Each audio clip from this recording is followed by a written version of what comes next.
विद्यार्थियों, आप सभी का आपके अपने यूट्यूब चैनल पर स्वागत है। आज के इस सेशन में हम कक्षा 12 हिंदी अनिवार्य का मॉडल पेपर नंबर 4 देखेंगे। 3 मॉडल पेपर हमने पिछली क्लासों में देखे थे, जो इस चैनल पर प्लेलिस्ट के रूप में उपलब्ध है, आप वहां से जाकर उनको देख सकते हैं। चलिए आज का सेशन कुछ मोटिवेशनल लाइनों के साथ शुरू करते हैं कि कर्म करो तो फल मिलता है, आज नहीं तो कल मिलता है। जितना आग्रह होता है उतना मीठा जल मिलता है। इसी प्रकार यदि आप आज कर्म करोगे तो आपको बोर्ड परीक्षा के परिणाम में वो फल जरूर मिलेगा और आपको जो फल है वो मीठा मिलेगा। आपका जो परिणाम है वो अच्छा आएगा। परीक्षा का परिणाम देखोगे तो आपका मन है वो खुश हो जाएगा। आपके ये जो मॉडल पेपर है वो बोर्ड परीक्षा में मील के पत्र साबित होंगे आपके। इसमें से हो सकता है हुबहू प्रश्न आए या हुबहू नहीं आए, तो आपको है वो प्रश्न का उत्तर देने का तरीका है उसके प्रति आपकी समझ विकसित हो जाएगी और आप है वो आराम से उनका उत्तर दे सकते हैं। यदि कोई नया प्रश्न बनता है तो आप उनके अकॉर्डिंग है वो अपने हिसाब से प्रश्न लिख सकते हो। इससे आपकी समझ विकसित होगी। चलिए आज का सेशन शुरू करते हैं। इसमें आपके कुछ निर्देश दिए गए, आप पढ़ लेना है। वो एमसीक्यू प्रश्न संबंधित है और इसमें आपके 16 एमसीक्यू प्रश्न पूछे जाएंगे, जिसमें आपको सही विकल्प में उत्तर देना है। इसमें सबसे पहला है, सबसे नया लेकिन तेजी से लोकप्रिय हो रहा जनसंचार का माध्यम कौन सा है? इन जनसंचार माध्यम में ऐसा कौन सा माध्यम है जो सबसे नया है लेकिन तेजी से लोकप्रिय हो रहा है? रेडियो पुराना है, एफएम भी पुराना है, दूरदर्शन भी पुराना है, लेकिन जो इंटरनेट है वो नया माध्यम है लेकिन तेजी से लोकप्रिय हो रहा है। इसमें आपके ऑप्शन ड है वो सही होगा। आगे दूसरा, इंटरनेट पत्रकारिता में भारत की पहली साइट कौन सी? जो इंटरनेट पत्रकारिता उसमें भारत की पहली साइट है वो है rediff.com। इसमें आपके ऑप्शन स है वो सही होगा। आगे तीसरा प्रश्न है, व्यंजना शक्ति का प्रयोग किस वाक्य में हुआ? ये जो वाक्य दिए उनमें किस शक्ति का प्रयोग हुआ है? पहला है, मोहन धनुर्विद्या में प्रवीण है। इसमें आपके अभिदा शक्ति है, क्योंकि मोहन है वो धनुष चलाने की विद्या में दक्ष है। दूसरा है, राजस्थान वीर भूमि है। इसमें आपके लक्षणा शब्द शक्ति है, क्योंकि जो राजस्थान की भूमि है उसको वीर भूमि बताया गया। तीसरा, लाल पगड़ी के आते ही सब भागे। लाल पगड़ी, इसमें भी आपके लक्षण है, लाल पगड़ी का अर्थ है जो लाल पगड़ीधारी व्यक्ति है वो आते ही सब भागे। और चौथा है, बातें करती गृहिणी का संध्या हो गई। यहाँ आपके व्यंजना शब्द शक्ति, यहाँ संध्या का सबके लिए अलग अलग होता है। गृहिणी के लिए हो सकता है पूजा पाठ का हो या किसी मजदूर के लिए छुट्टी का हो, सबके लिए संध्या का अलग अलग अर्थ होता है। इसलिए इसमें आपके व्यंजना शब्द शक्ति, इसमें आपके ऑप्शन ड है वो सही होगा। आगे चौथा प्रश्न है, अतिशयोक्ति अलंकार में होता है। जो अतिशयोक्ति अलंकार है उसमें सौंदर्यता में लोक सीमा का उल्लंघन, यानी कि उसमें सौंदर्यता का बढ़ा चढ़ाकर वर्णन किया जाता है। जो रियलिटी है उसे भी बढ़ा चढ़ाकर, इसमें आपके ऑप्शन से है वो सही होगा। इसमें जो लोक सीमा होती है उसका उल्लंघन किया जाता है। पांचवा है, कवि किसका भार लिए फिरता है? जो कवि है वो सांसारिक उत्तरदायित्व का भार लिए फिरता है। इसमें आपके ऑप्शन से है वो सही होगा। आगे छठा प्रश्न है, बात की चूड़ी मर जाना से क्या तात्पर्य? जो बात की चूड़ी मर जाना उसका क्या अर्थ होता है? बात की चूड़ी मर जाना का अर्थ होता है बात प्रभावहीन हो जाना। इसमें आपके ऑप्शन ए है वो सही होगा। आगे सातवां प्रश्न है, मिली ने जगतु सहोदर भराता कथन है वो किसका? ये जो कथन है वो किसने कहा? ये कथन भगवान श्री राम ने कहा। इसमें आपके ऑप्शन बे है वो सही होगा। आगे आठवां प्रश्न है, लक्ष्मी के पिता ने शास्त्र से आगे रहने की ख्याति कैसे कमाई? जो लक्ष्मी थी उसके पिता ने शास्त्र से आगे रहने की ख्याति कैसे कमाई? लक्ष्मी के पिता ने वो पुत्री का समय से पूर्व विवाह करके शास्त्र से आगे रहने की ख्याति कमाई। इसमें आपके ऑप्शन से है वो सही होगा। आगे नौवां प्रश्न है, कालिदास शकुंतला का वर्णन करने में क्यों सफल है? क्योंकि वह विदग्ध, अनासक्त और स्थिर प्रज्ञ प्रेमी थे, इसलिए वह शकुंतला का प्रेम वर्णन करने में सफल रही। आगे 10वां प्रश्न है, आधुनिक सभ्य समाज कार्य कुशलता के लिए किसे आवश्यक मानता है? जो वर्तमान का सभ्य समाज है वो कार्य कुशलता के लिए श्रम विभाजन को आवश्यक मानता है। इसमें आपके ऑप्शन से है वो सही होगा। आगे 11वां प्रश्न है, मार्ट गांव में लुट्टन की ढोलक किस रूप में कार्य करती थी? जो गांव था उसमें लुटन पहलवान की जो ढोलक की आवाज थी वो संजीवनी शक्ति का प्रयोग करती थी। इसमें आपके ऑप्शन ए है वो सही होगा। ये ढोलक की आवाज थी वो लोगों को जीने की शक्ति प्रदान करती थी।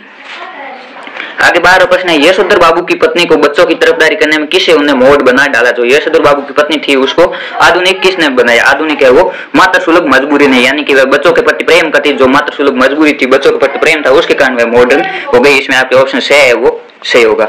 आगे 13वां प्रश्न है, मोहनजोदड़ो की सभ्यता और संस्कृति का समान अब कहाँ है? मोहनजोदड़ो की सभ्यता और संस्कृति का समान है अजायब गृहों की सुंदरता बढ़ा रहा है। 14वां प्रश्न है, जूझ पाठ के अनुसार लेखक ने अपनी जन्मजात प्रवृत्तियों का परिचय किस प्रकार दिया? जो जूझ पाठ के लेखक है आनंद यादव, उन्होंने अपनी जो जन्मजात प्रवृत्ति थी उसका परिचय किस प्रकार दिया? उन्होंने अपनी जो जन्मजात प्रवृत्ति उसका परिचय नए नए विषय पर कविता बनाकर दिया। इसमें आपके ऑप्शन से है वो सही होगा।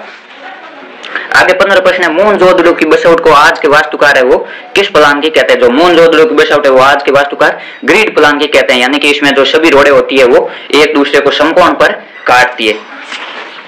आगे 16 प्रश्न है, लेखक को अकेलापन खटकना बंद कब हुआ? लेखक को अकेलापन है वो खटकना बंद कब हुआ?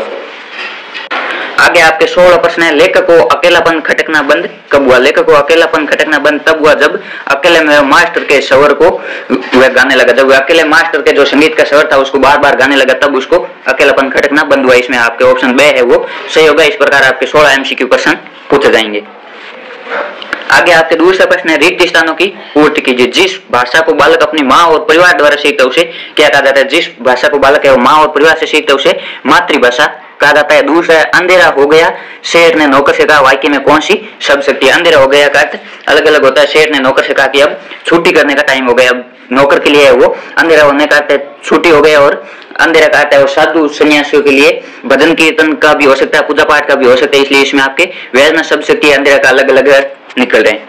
आगे तीसरा है, जहां कोई शब्द या शब्दांश बार बार आए किंतु प्रत्येक बार अर्थ समान नहीं हो या भिन्न हो, वहां कौन सा अलंकार होता है? कोई शब्द या शब्दांश बार बार आए लेकिन उसका अर्थ है वो अलग अलग हो, वहां पर यमक अलंकार होता है। जैसे कनक कनक ते सो गुनी मादकता दिखाए, जो खाए वो बोराई, जो पाए वो बोराई। यहाँ आपके कनक का सोना और धतूरा दोनों ही अर्थ लिया जाता है। इस प्रकार आपके यमक अलंकार होता है। शब्द बार बार सेम ही आता है लेकिन उसका अर्थ है वो अलग अलग होता है। आगे चौथा प्रश्न है, उमेद शब्द का हिंदी पारिभाषिक शब्द क्या है? जो उमेद है इसका आपके हिंदी पारिभाषिक होगा श्रद्धांजलि। यह आपके अति महत्वपूर्ण प्रश्न है, ये परीक्षा में पूछा जा सकता है। आगे पांचवा प्रश्न है, देवनागरी में एक खालिजगा तैयार किए गए जो सभी हिंदी प्रयोक्ताओं के लिए मान्य है। जो देवनागरी में एक मानव स्वरूप तैयार किए गए जो हिंदी वालों के जो हिंदी यूज करते हैं उनके सभी के लिए मान्य है। मानक स्वरूप का अर्थ होता है सभी के लिए एक जैसा स्वरूप। आगे छठा प्रश्न है, सर्वदर्शी हिंदी माध्यम के लिए कौन सा शब्द है? सर्वदर्शी जो हिंदी शब्द है इसका अंग्रेजी शब्द होगा ऑडियो विजुअल। इस प्रकार आपके 6 रिक्त स्थान पूछे जाएंगे। आगे जो तीसरा प्रश्न है वो अपठित गद्यांश से संबंधित है। इसमें आपके 6 प्रश्न है वो पूछे जाएंगे। ये बहुत ही इजी होता है, इसमें आप पूरे 6 में 6 आराम से ला सकते हो। इसमें संसार में अमरता ऐसे ही लोगों से मिलती है जो अपने पीछे कुछ आदर्श छोड़ जाते हैं। बहुधा देखा गया है कि ऐसे व्यक्ति संपन्न परिवार में बहुत कम पैदा होते हैं। संसार में जो अमरता यानी लोग अमर वही होते हैं जो अपने पीछे कुछ आदर्श छोड़ जाते हैं या जो मान कार्य करते हैं। ऐसे लोग है वो संपन्न परिवार यानी अमीर परिवार में बहुत कम पैदा होता है। अधिकांश ऐसे लोगों का जन्म है वो मध्यम वर्ग के घरों में या गरीब परिवारों में होता है। इस तरह उनका पालन पोषण साधारण परिवार में होता है और वे सादा जीवन बिताने के आदी हो जाते हैं। मनुष्य में विनय, उदारता, सहिष्णुता, साहस आदि चारित्रिक गुणों का विकास अत्यावश्यक है। इन गुणों का प्रभाव उसके जीवन पर पड़ता है। ये गुण व्यक्ति के जीवन का अहंकारहीन और सरल बनाते हैं। सादगी का विचारों से घनिष्ठ संबंध है। सादा जीवन व्यतीत करना चाहिए और विचारों को उच्च बनाए रखना चाहिए। व्यक्ति की सच्ची पहचान उसके विचार और उसके कर्म से होती है। कोई भी व्यक्ति उसकी पहचान है उसके विचार और उसके कर्म से होती है, यानी कि उसने कार्य कैसे किए। मनुष्य के विचार उसके आचरण यानी व्यवहार पर प्रभाव डालते हैं और उसे विवेकशील बनाते। जो मनुष्य के विचार होते हैं वो मनुष्य को विवेकशील बनाते हैं। इसमें सबसे पहला आपके इसका शीर्षक क्या है? इसका आपके शीर्षक होगा मानव आदर्श या मानव जीवन का महत्व। या आप ये भी लिख सकते हैं कि आदर्शवादी लोगों के गुण। दूसरा, अमरता पाने वाले लोगों का जन्म कैसे परिवार में होता है? अमरता पाने वाले जो लोग हैं उनका जन्म है वो मध्यम वर्ग या गरीब परिवारों में होता है। आगे तीसरा, व्यक्ति की सच्ची पहचान किससे होती है? व्यक्ति की सच्ची पहचान है उसके विचार और उसके कर्मों से होती है। आगे चौथा प्रश्न है, अच्छे चारित्रिक गुण है व्यक्ति को कैसा बनाते हैं? जो अच्छे चारित्रिक गुण होते हैं वो व्यक्ति को विवेकशील बनाते हैं।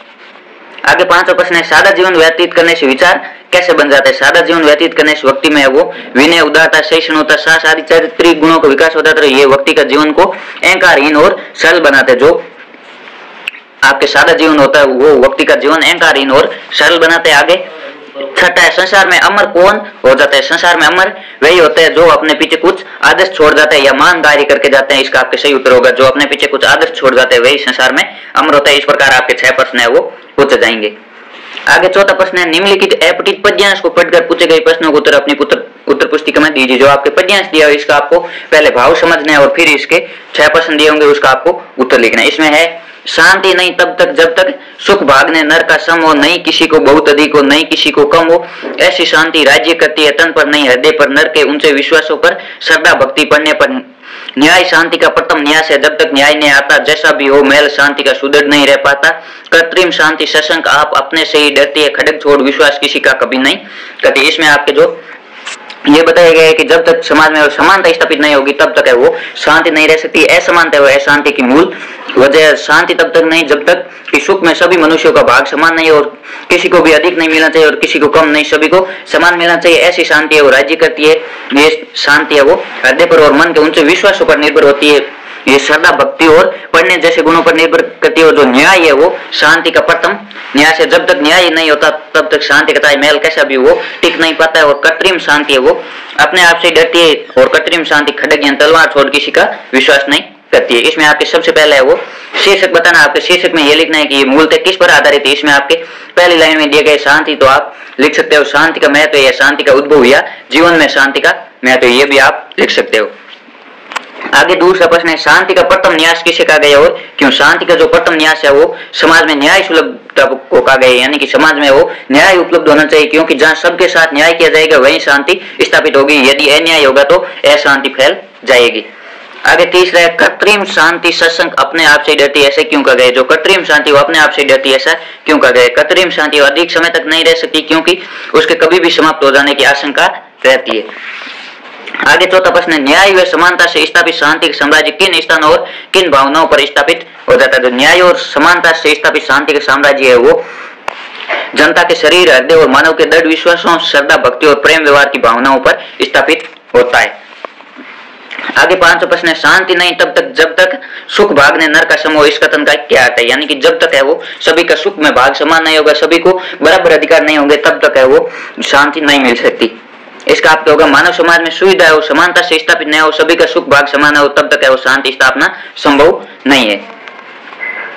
इसमें छठा दिया गया खड्ग छोड़ विश्वास कौन नहीं करती, यानी तलवार छोड़ बाकी पर कौन विश्वास नहीं करती। जो कृत्रिम शांति है वो खड्ग छोड़कर बाकी पर विश्वास नहीं करती, क्योंकि कृत्रिम शांति वो अपने से डरती है। इस प्रकार आपके 6 प्रश्न पूछे जाएंगे, आपको पहले इसका भाव समझने का प्रयास करना है। यदि भाव समझ में आता है तो अच्छी बात है, नहीं आता है तो आप इनका प्रश्न समझकर भी प्रश्न पढ़कर भी अंदाजा लगा सकते हैं कि ये किसके बारे में। 6वां प्रश्न आपको 2 से 3 बार पढ़ोगे पता चल जाएगा कि ये विशेष रूप से इसके बारे में बताए गए, फिर आपको आराम से इसको हल करना है। उसके बाद आपके जो खंड 2 है उसमें लघुत्तरात्मक प्रश्न पूछे जाएंगे और प्रत्येक प्रश्न है उसका उत्तर 40 शब्दों में देना है, यानी 3 से 4 लाइन में उत्तर लिखना है, और प्रत्येक प्रश्न है वो 2 नंबर का रहने वाला है। इसमें 5वां प्रश्न है एन कोडिंग से आप क्या समझते हैं। संदेश को भेजने के लिए शब्दों, संकेतों या ध्वनि चिन्हों का उपयोग किया जाता है। भाषा भी एक प्रकार का कोड चिन्ह या कोड है। प्राप्तकर्ता को समझाने योग्य कूटों में संदेश बांधना कुटीकरण या एनकोडिंग कहा जाता है, जिसे गागर में सागर भरा जाता है। यानी जो संदेश है उसको ऐसी भाषा में सजाना जिसे जो प्राप्त करने वाला है वो समझ जाए। जो संदेश भेजने वाला जिस भाषा का प्रयोग करता है उसे एनकोडिंग, और जो प्राप्त करने वाला जिस भाषा का प्रयोग करता है उसे डिकोडिंग कहा जाता है। एनकोडिंग यानी कि हम ऐसी भाषा का प्रयोग करें जिसे हम जिसको विचार भेज रहे हैं वो विचार समझ सके, इसे गागर में सागर भरने का प्रयास किया जाता है, यानी कम शब्दों में अधिक बात कहने का प्रयास किया जाता है। आगे 6ठा प्रश्न है मोहनजोदड़ो की खूबी या विशेषता क्या। आपको मोहनजोदड़ो की विशेषता बतानी। इसमें मोहनजोदड़ो खूबी है कि इस आदिम शहर की सड़कों और गलियों में आप आज भी घूम फिर सकते हो। यहाँ की सभ्यता और संस्कृति के समान चाहे संग्रहालय की शोभा बढ़ा रहे हो, किंतु शहर जहाँ था वही है। आप इसकी किसी भी दीवार पर पीठ टिका कर सुस्ता सकते हैं। कहने का तात्पर्य है कि आज भी वह शहर सजीवता का आभास दिलाता है, यानी आज भी है वो, हम वहां पर जा सकते हैं और घूम सकते हैं, वैसी सड़कों और गलियों को देख सकते हैं। आगे आपके 7वां प्रश्न है यशोधर बाबू ने किशनदा के गांव चले जाने के बाद कौन सी परंपराओं का पालन किया था। जो यशोधर बाबू है उन्होंने अपने आदर्श जो थे किशनदा, उनके गांव चले जाने के बाद भी कौन कौन सी परंपराओं का पालन किया। यशोधर बाबू ने किशनदा के गांव चले जाने के बाद प्रतिदिन है वो दफ्तर से मंदिर जाना, प्रातःकालीन भ्रमण, पूर्णिमा का दिन सब कुमाऊनियों को जनेऊ बदलने के लिए अपने घर पर आमंत्रित करना, घर पर होली गवाना और रामलीला की तालीम के लिए क्वार्टर का एक कमरा देना आदि परंपराएं जो उन्हें विरासत में मिली थी उनका पालन किया था। उसके बाद 8वां प्रश्न है भाषा को सहूलियत से बचने का क्या अभिप्राय है। भाषा को सहूलियत से बचने का कवि का अभिप्राय है कुछ लोग भाषा की अभिव्यक्ति में अपने आप को अति विशिष्ट या अपनी प्रसिद्धि प्रदर्शित करने के लिए कलिष्ठ या एक अलंकृत भाषा का प्रयोग कर बैठते हैं जो आम जन की समझ से बाहर होकर व्यर्थ घूमती रहती है। यानी कि भाषा को सहूलियत से बचने का तात्पर्य ऐसी सरल भाषा का प्रयोग करना जिसे आम जन भी समझ सके और हर कोई समझ सके। कलिष्ठ और अलंकृत शब्दावली का प्रयोग नहीं करना, इसलिए भाषा को सहूलियत से बचना चाहिए जिसे वह संपूर्ण जनमानस में समझ सके और उनमें रुचिकर हो। जो भाषा है वो रुचिकर होना चाहिए। कुछ कवि या लेखक है वो अपनी प्रसिद्धि पाने के लिए या दूसरों से अपने को यूनिक दिखाने के लिए भाषा को अधिक कलिष्ठ या अलंकृत कर बैठते हैं। आगे 9वां प्रश्न है जीजी के त्याग और दान के विषय में क्या विचार है। काले मेघा पानी 2 अध्याय के आधार पर समझे। यह आपके अति महत्वपूर्ण प्रश्न है। यह परीक्षा में पूछा जा सकता है कि जीजी के अनुसार त्याग और दान मुख्य रूप से किसे कहा जाता है। इस समय में जीजी का विचार था कि जो चीज मनुष्य पाना चाहता है उसे पहले खुद देना पड़ता है, ये त्याग करना पड़ता है। बिना त्याग के दान नहीं होता। जो चीजें बहुत कम है उसका त्याग करने से लोक कल्याण होता है। यानी कि किसी भी चीज को हमारे को भी जरूरत है और किसी अन्य को जरूरत है, हम हमारी जरूरत को टालकर उसकी जरूरत की पूर्ति के लिए वो वस्तु दे दे, यही सबसे बड़ा त्याग और दान होता है। इससे स्वार्थ भावना कम होती है और परोपकार भावना बढ़ती है। जीजी के अनुसार जो वस्तु हमारे पास कम है उसका दान करने से सबसे बड़ा त्याग माना जाता है, और हमारे पास जो वस्तु अधिक है उसका दान करना है वो त्याग नहीं माना जाता है। उसके बाद आपके जो खंड है इसमें आपके 3-3 नंबर के प्रश्न पूछे जाएंगे या तो हम पूछे जाएंगे, आपको दोनों में से कोई एक करना है और इसका उत्तर है वो 60 से 80 शब्द यानी 6 से 7 लाइन में इसका उत्तर देना है। इसमें आपके 10वां प्रश्न है, हाई वह अवधूत आज कहाँ है, ऐसा कहकर लेखक ने आत्मबल पर देह दल के वर्चस्व की वर्तमान सभ्यता के संकट की ओर संकेत किया कैसे, यानी कि वर्तमान जो सभ्यता लोग है वो आत्मबल पर नियंत्रण, आत्मबल को कम मानते हैं और देह बल को अधिक महत्व देते हैं, इस संकट की ओर संकेत किया गया। किस प्रकार आप समझिए। अवधूत है वो शरीर सुख के लालच को त्याग करे, आत्मबल से अपनी साधना में निरत रहते हैं। जो अवधूत यानी साधु सन्यासी या योगी है वो शरीर सुख का लालच जो शारीरिक भोग है उसको छोड़कर आत्मबल से अपनी साधना में निरत रहते हैं, इसलिए वे शारीरिक बल की अपेक्षा आत्मबल को महत्व देते हैं और जीवन के सारे संकटों का सामना कर लेते हैं। परंतु आज सभी लोग है वो धन बल और माया बल जुटाने में लगे हुए, इसी कारण आज मानव सभ्यता पर संकट आ रहा है। भौतिक सुख भोग के साधन उत्तरोत्तर बढ़ रहे हैं और मानव मूल्य उसका ह्रास हो रहा है, यानी मानव मूल्य में कमी हो रही है, जो सुख सुविधा वो बढ़ रही है और लोग है और धन बल और शरीर बल जुटाने में लगे, आत्मबल पर ध्यान नहीं देते। इसके तो हम आपके अकस्मात गांव पर यह वज्रपात हुआ, इस कथन के आधार पर चुनौतीपूर्ण परिस्थितियों को लिखी, यानी कि गांव पर क्या वज्रपात हुआ, गांव में क्या क्या चुनौती आई उसको बताना है। इसका आपके उत्तर होगा फणीश्वरनाथ रेणुदवार लिखित कहानी पहलवान की ढोलक में अकस्मात गांव पर यह वज्रपात हुआ कि पूरे गांव में हैजा और मलेरिया फैला हुआ था, जिससे अनेक चुनौतीपूर्ण परिस्थितियां बन गई। गांव के गांव खाली हो रहे थे, प्रतिदिन 2-3 लाशें पट्टे घरों से निकलती थी।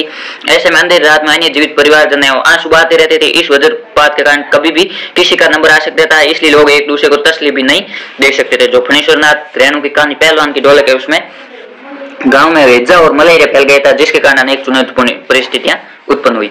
आगे 11वां प्रश्न है, कैमरे में बंद अपराध कविता हो व्यवसायिक दबाव के तहत एक व्यक्ति के संवेदनहीन रवैये को प्रस्तुत करती है, कथन की समीक्षा कीजिए। यानी कि आज का जो व्यवसायिक दबाव या जो पैसे कमाने का दबाव उसमें एक व्यक्ति अपना संवेदनहीन रवैया अपनाता, किसी की भावना को ठेस पहुंचाता है, किस प्रकार आपको इस कथन की समीक्षा करनी।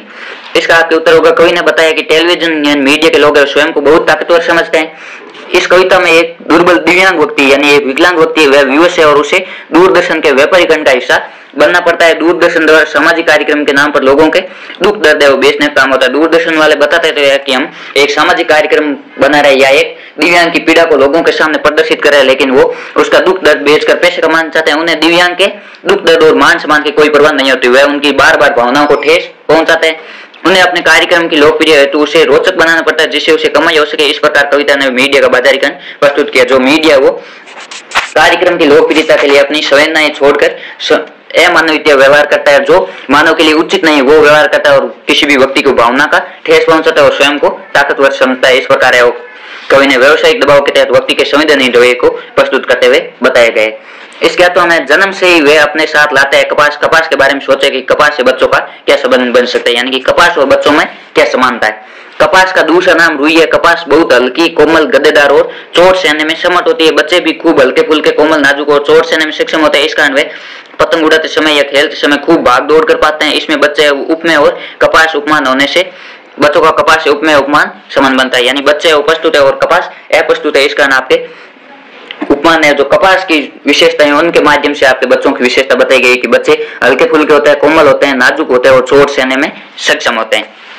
उसके बाद 12वां प्रश्न है, निम्न मध्यम वर्गीय ग्रामीण परिवेश का किशोर है प्रतिकूल परिस्थितियों में भी आगे बढ़ना चाहता है। इस कथन की समीक्षा जूझ पाठ के आधार पर स्पष्ट कीजिए। जो निम्न मध्यम वर्गीय यानी जो गरीब या आर्थिक रूप से पिछड़ा वर्ग है उसका जो किशोर है प्रतिकूल परिस्थितियां जो अनुकूल नहीं है, जो जीवन जीने के अनुकूल नहीं है, उस परिस्थितियों में भी आगे बढ़ना चाहता है। किस प्रकार आपको जूझ पाठ के आधार पर बताना है। किस प्रकार जो जूझ पाठ का लेखक आनंद यादव है उसने परिस्थितियों का सामना किया। निम्न मध्यम वर्गीय ग्रामीण परिवेश का किशोर आनंद यादव अपने आलसी, निकम्मे और अयास पिता के द्वारा 5 कक्षा में आने पर पाठशाला से हटा लिया गया था।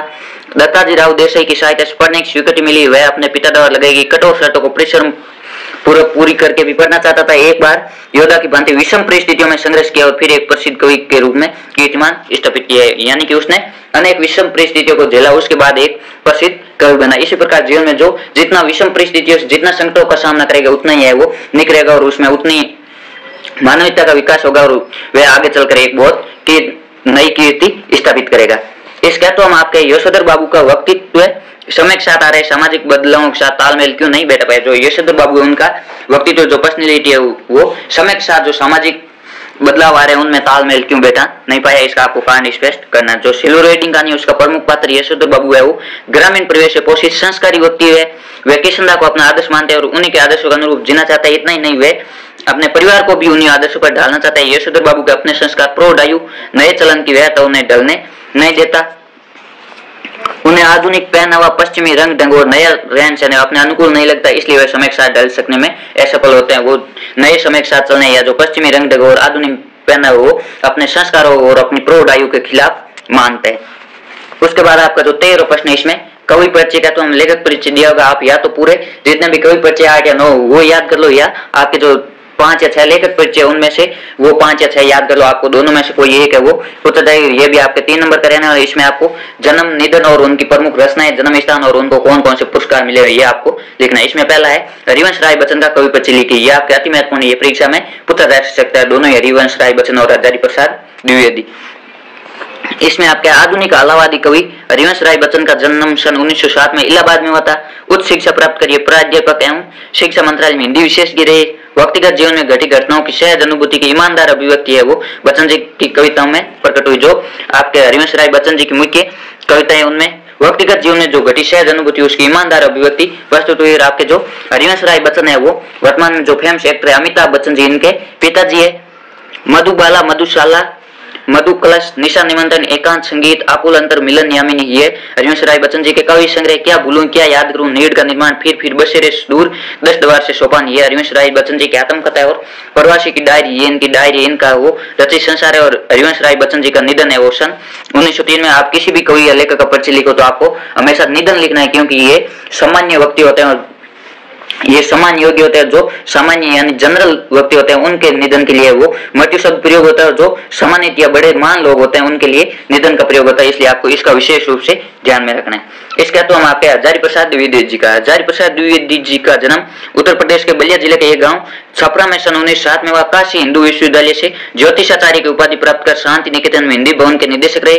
अनेक स्थानों पर हिंदी अध्यापन का कार्य किए हुए, कई भाषाओं में ज्ञात थे। उनकी प्रमुख रचनाएं अशोक के फूल, कुटज, विचार पर्व, आलोक पर्व, इनके निबंध, बाण भट्ट की आत्मकथा, रामदास का पोता और पुनर्नवा उपन्यास है। और हिंदी साहित्य का आदिकाल, हिंदी साहित्य की भूमिका, ये इनका आलोचना ग्रंथ है। और इनकी सांस्कृतिक दृष्टि और प्रभावशाली और मूल चेतना विराट मानवतावाद है, यानी कि ये मानवता के पक्ष थे। इन्हें भारत सरकार द्वारा पद्म भूषण प्राप्त हुआ। साहित्य रचना करते हुए इनका निधन सन 1979 में दिल्ली में हुआ था। इस प्रकार आपके ये दोनों ही कवि और लेखक परिचय अति महत्वपूर्ण, आपको ये विशेष रूप से याद करना है।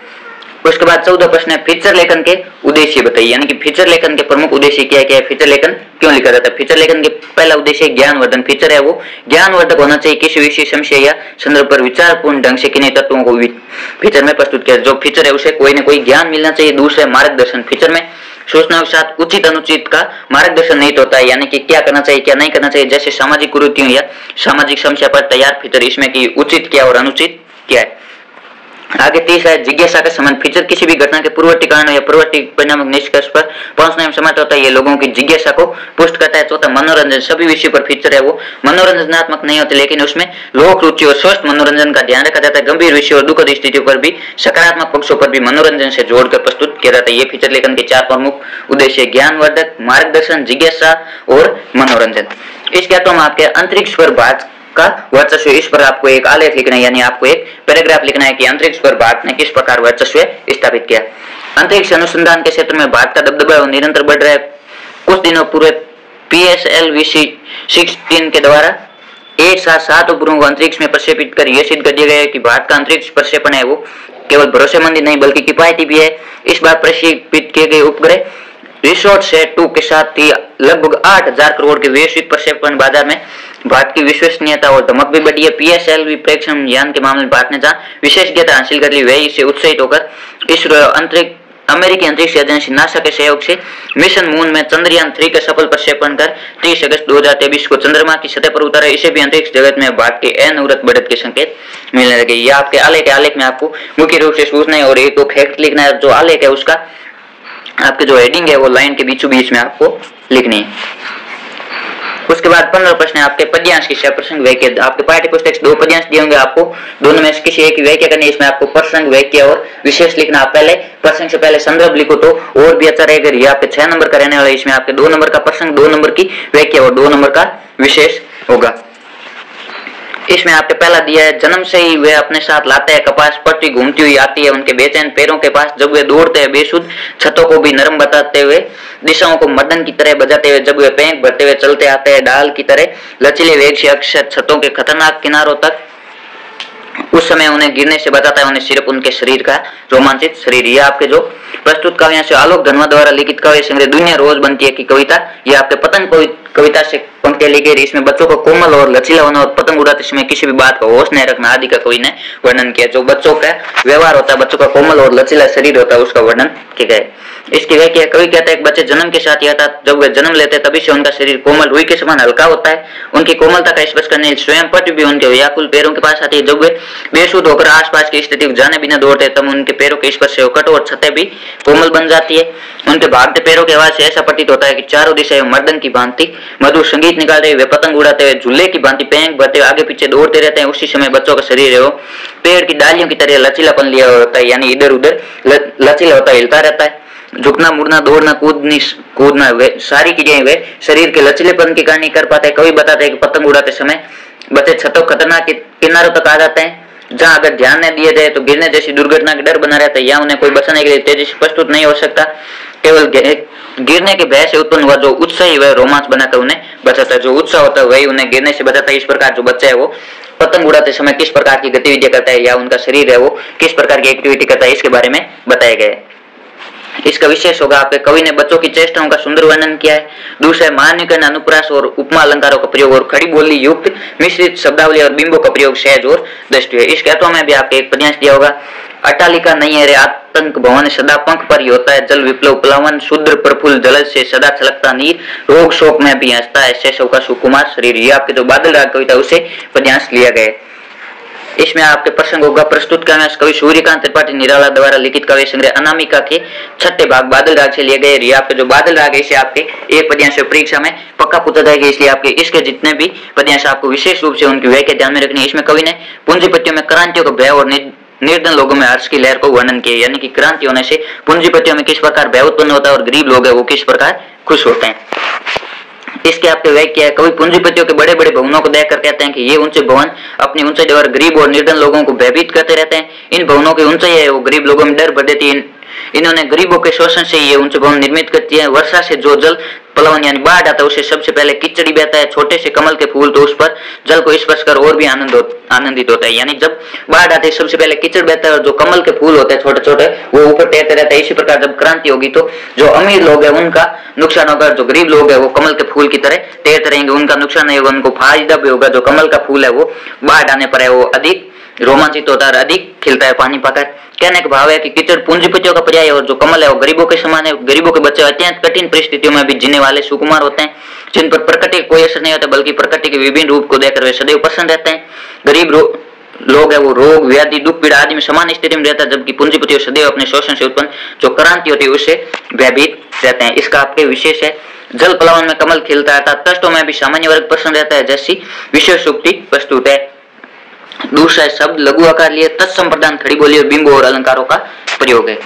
उसके बाद आपका जो 16 प्रश्न है वो गद्यांश से संबंधित होगा और ये आपके गद्यांश है, ये भी 6 नंबर का रहने वाला है। इसमें आपके 2 गद्यांश पूछे जाएंगे, दोनों में से आपको किसी का एक का करना है। पहले आपको प्रसंग फिर व्याख्या और फिर विशेष लिखना है। ये भी आपके 2 नंबर का प्रसंग 2 नंबर की व्याख्या और 2 नंबर का विशेष रहने वाला है। इसमें पहला गद्यांश है, बाजार में एक जादू है, वह जादू आंख की राह काम करता है, वह रूप का जादू है, पर जैसे चुंबक का जादू है लोहे पर चलता है वैसे इस जादू की भी मर्यादा है।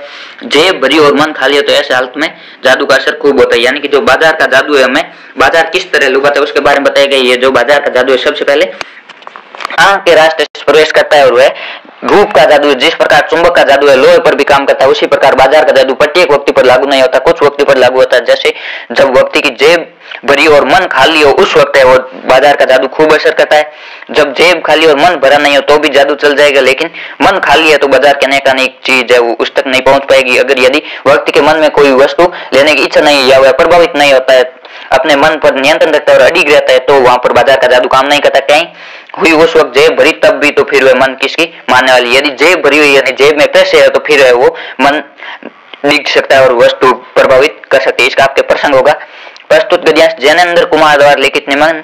बाजार दर्शन लिया गया। लेखक ने इसमें मन खाली होने की स्थिति में खरीदारी अधिक होती है जैसी स्थिति पर प्रकाश डाले, यानी कि मन है वो खाली होगा, मन में कोई वस्तु लेने निश्चित नहीं होगा कि हमें यही वस्तु लेनी है, तब है वो खरीदारी अधिक होगी। इसकी व्याख्या लेखक कहते हैं कि बाजार की चकाचौंध व सजावट में एक किस्म का जादू फैला होता है। वह जादू आंख के रास्ते दिलो दिमाग पर चढ़ जाता है। वह रूप का उसके आकर्षण का जादू है। जिस प्रकार चुंबक है वो लोहे को अपनी ओर खींचता है, उसी प्रकार बाजार का जादू है ग्राहक को अपनी ओर खींचता है। लेकिन इस जादू की भी मर्यादा है, समान है। ये दो स्थितियों में काम करता है। अगर ग्राहक की जेब भरी हुई है और उसका मन खाली है, खाली से तात्पर्य उसके मन में कोई इच्छा नहीं, क्या लेना है और क्या नहीं लेना है ये निश्चित नहीं है, वह बस बिना उद्देश्य बाजार घूमने निकला, ऐसी स्थिति में बाजार का प्रभाव है उस पर अधिक हो गई। यानी कि व्यक्ति के पास पैसे और ये निश्चित नहीं है कि क्या खरीदना है क्या नहीं खरीदना, तब बाजार का जादू अधिक काम करेगा और वह बिना जरूरत बिना सोचे समझे अपनी जेब हल्की करने में लगा रहता है। अगर जेब खाली है, मन भी खाली है, तो बाजार का जादू व्यक्ति पर कुछ असर डालता है। मन का खाली होना ही बाजार के लुभावने निमंत्रण को व्यक्ति तक पहुंचाता है और इस पर अगर जेब में खूब पैसे हो तो फिर मन किसी की बात नहीं मानता था। बाजार के जादू के प्रभाव में बहुत बिना कुछ जरूरत और निरुद्देश्य खरीदारी कर लेते हैं, यानी किसी भी वस्तु की जरूरत नहीं है फिर भी वह बाजार के प्रभाव में फंस कर खरीद लेता है। इसका आपके विशेष होगा। लेखक ने मन का खाली होना कांड पर यथोचित प्रकाश डाला, यानी कि मन खाली होगा तो किस प्रकार बाजारीकरण बढ़ेगा। दूसरा खड़ी बोली हिंदी का प्रयोग है, भाषा सरल सहज और व्यंजनापूर्ण है, यानी कि इसमें व्यंग्य किया गया है। इसके अर्थ में आपके माँ काल देवता सपासप कोड़े चला रहे हैं, जिन और दुर्बल झड़ रहे हैं, जिन्हें प्राण कण थोड़ी भी उद्रमुखी वह टिक जाते हैं, तुरंत प्राण धारा सर्वव्यापक कालाग्नि का संघर्ष निरंतर चलता रहता है। मूर्ख समझता है कि जहां बने वही देर तक बने रहे, तो काल देवता की आंख के बचा पाएंगे। भोले हुए हिलते डुलते रहे, स्थान बदलते रहे, आगे की ओर मुंह किए रहे तो कोड़े की मार से बच भी सकते हो, जमे की मारे। ये आपके जो कुटज पाठ है उसे लिए गए कि जो काल देवता है वो सपासप कोड़े बरसा रहे, यानी काल है वो सभी लोगों पर मंडरा रहे। कुछ लोग अपनी जगह टिका हुआ रहना चाहता है, वो सोचता है कि यह टिका रहेंगे तो काल के नजर से बच जाएंगे। लेकिन लेखक के अनुसार कहा गया कि हिलते डुलते रहो, स्थान बदलते रहो, यानी कर्म करते रहो तो आप कोड़े की मार से बच भी सकते हो या आगे निकल सकते हो। इसका आपके प्रसंग होगा प्रस्तुत अवतरण लेखक हजारी प्रसाद द्विवेदी द्वारा लिखित सीरीज के फूल निमन से लिखे। इसमें लेखक है वो जीवन के सत्य का वर्णन कर रहा है कि कर्म करना ही जीवन सत्य है। इसका आपकी व्याख्या होगा। लेखक बता रहा है कि मृत्यु के देवता लगातार धूप लू शीत बारिश आदि विघ्नों से अपने कोड़े चला रहे हैं, यानी जो मृत्यु देवता है वो धूप लू शीत आदि जैसे संकट पैदा कर रहे हैं।